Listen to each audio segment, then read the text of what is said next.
आज़ाद में बंदा हूँ, है इश्क इमाम अपना, है इश्क इमाम अपना, है अक़ल ग़ुलाम अपना। इस बज़्म का हंगामा है गर्दिश जाम अपनी, ये कौकब शाम अपना, ये माहे तमाम अपना। जाँ खुश थी अदम में जब बेज़ौक़े तमन्ना थी, मामूर है नग़मों से अब हल्क़े दाम अपना। इक़बाल कह रहे हैं मैं तो एक आज़ाद इंसान हूँ और इश्क मेरा रहबर है। इश्क मेरा रहबर है तो अक़ल मेरी ग़ुलाम है। इस महफ़िल ज़िंदगी की महफ़िल का हंगामा, रौनक मेरे दिल के प्याले की गर्दिश के बाइस है।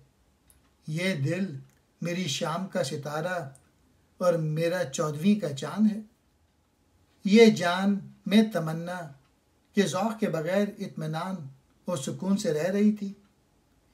मेरे जाल के फंदे के हल्के में उसने मस्तवार आवाज़ें पैदा की, यानी ज़हूर आदम से पहले कायनात में कोई हलचल ना थी, लेकिन जब आदम का ज़हूर हुआ तो कायनात में हंगामे बर्पा हो गए।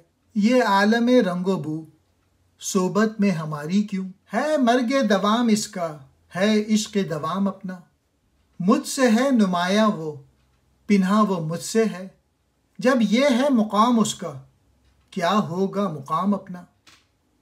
रंगो खुशियों से मज़ीद ए दिलफरेब फ़ानी जहां, हमारी आपस की सोबत कब तक चलेगी, क्योंकि तेरा दवाम हमेशा रहने की सिफत मौत है और मेरा दवाम यानी ज़िंदगी तो मेरा इश्क है। फ़ना और बक़ा में ये मेल जोल, ये दोस्ती कब तक कायम रहेगी। वो खुदा मेरे ज़मीर में ज़ाहिर भी है और मेरे ज़मीर में पोशीदा भी है। ये उसका मुकाम है जो मैंने बता दिया, अब तू मेरा मुकाम मालूम कर कि वो क्या है। जब सब कुछ वही है तो फिर मेरी हैसियत क्या है।